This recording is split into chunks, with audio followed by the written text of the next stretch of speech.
Paige. It's Paige. All right, what's up, my Tascam 2488 Neo Hippies? This is Paige, and I'm here with a new video. This one's going to be about the Roland VERSELAB MV1. This is a truth about video. I own this unit. I paid for it myself. I am not beholden to anyone, so I can tell you the truth. This video won't look weird. I know. When this thing first came out, a lot of times when you were listening to people talk about it, they look weird because they probably were being paid and they didn't want to say anything that would fuck up their money. I don't get paid for this or anything. So if you want to holler at me, that's $ PaigeAndderson, 2 Ds, okay? Cash App. But let's get into it. What is it? What is this? It is a JV series module, 2080, 1080, 5080. It is a SP series sampler, 202, 303, 404, 505. I don't know if there was a 202, but 303, 404, 505, 808. That's what that is. This is a Boss VE20 multi-effects unit. The thing that they fell short on is that vocal track. That vocal track should have made this a VS 1680.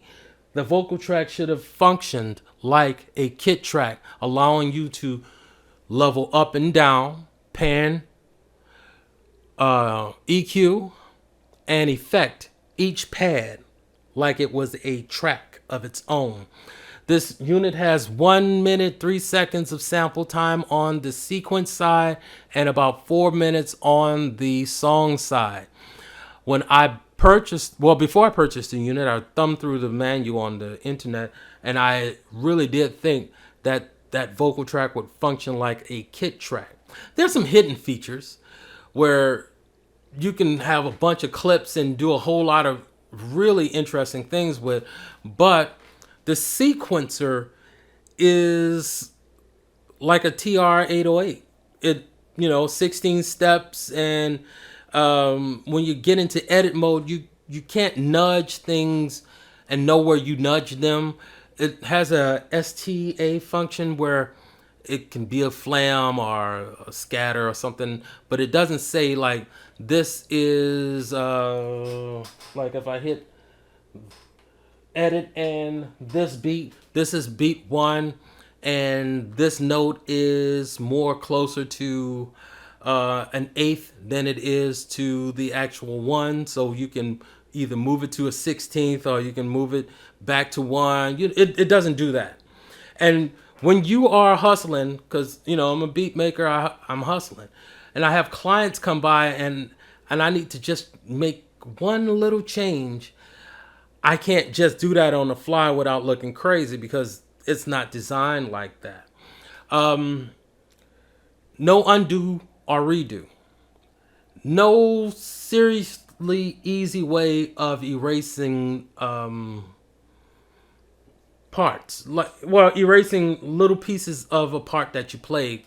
It comes, you can do it. I have workarounds, and anyone who's interested in that, around the 16th, anywhere from the 16th to the 31st, on my Patreon, you will have access to 10 videos where I show you some workarounds. I'm hustling right now, so it's a little hectic for me to shoot videos, but the season is time for hustling. But anyway, as far as the sequencer goes, it's not like this MMT8 sequencer where you had 8 tracks, you could merge them. This is from the late 90s, early 90s, late 80s. You had 8 tracks. You can merge tracks together. When you went into edit, you could actually see in this 2-line little bitty window what was happening per step, per beat, per bar. You can see that. On this unit, not so much. Not at all. Really, I don't know exactly where I am, but I do know that if I played a chord and I hit that beat, it will show that chord, but it doesn't give me all that I need. And I think that would be a simple update. Another update would be, as I was talking about that vocal track, to make it function like a kit track. And now you got a VS 1680 also in this unit. It's almost there, but it's not. Saving. We need to have a way to save things in folders. Like if I put a bunch of samples in here, I don't just want it in the project for this. I want to be able to send those samples to a folder so that if I wanted to take those samples somewhere else or make a beat pack and sell those samples, I could do that. The way that it saves now, it just saves as a part of the project.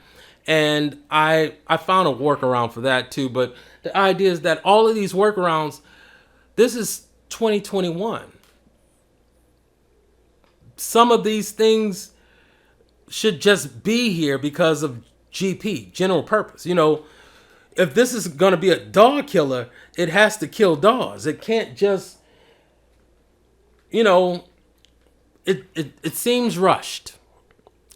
Even though it was probably rushed, there should be an update that put things right so that people who have the unit can rave about it and people who get the unit won't send the unit back. This video, I'm supposed to tell you who this is for. Okay, so this is for somebody who knows about the JV series of modules, somebody who knows about the SP series of samplers, and somebody who had a VE20 multi-effects module, the little red box by Boss. This is for somebody like me who had those things and know what this is. I have it. It's not the center of my studio. It has now been, I pushed it as far as I can go, but I have to make money. So this has now been designated as a really good module, sampler, and sound effects unit. And over here, this MPC Live is running my studio. I am a hardware guy. I use hardware. I go in a computer here and there, but I use hardware. I barely use the software that came with the MPC. I use hardware. The update was the best thing in the world for me. It gave me a couple more modules to work with. It was the best thing in the world for me, but I love this thing. And I want to really love it. I want to love it all day. I want it to run my studio, but in the form factor that it's in now, no. It's a sweet module. It's a sweet sampler. It's a sweet multi-effects unit, but it's not a dog killer. The sequence on here is horrible. It's you know, it's not what it needs to be. I would love if Roland wouldn't walk away from this and actually update this unit and have it ready for either Black Friday or the spring session. I would do video after video on this thing. I would rave and talk about how great it is and how great Roland was to come with the updates. But I feel like this is what we get and this is all we're going to get. And they're just going to move on to another thing. But you guys have a good one. Thank you for watching my video to the end. I'll see you on the next one.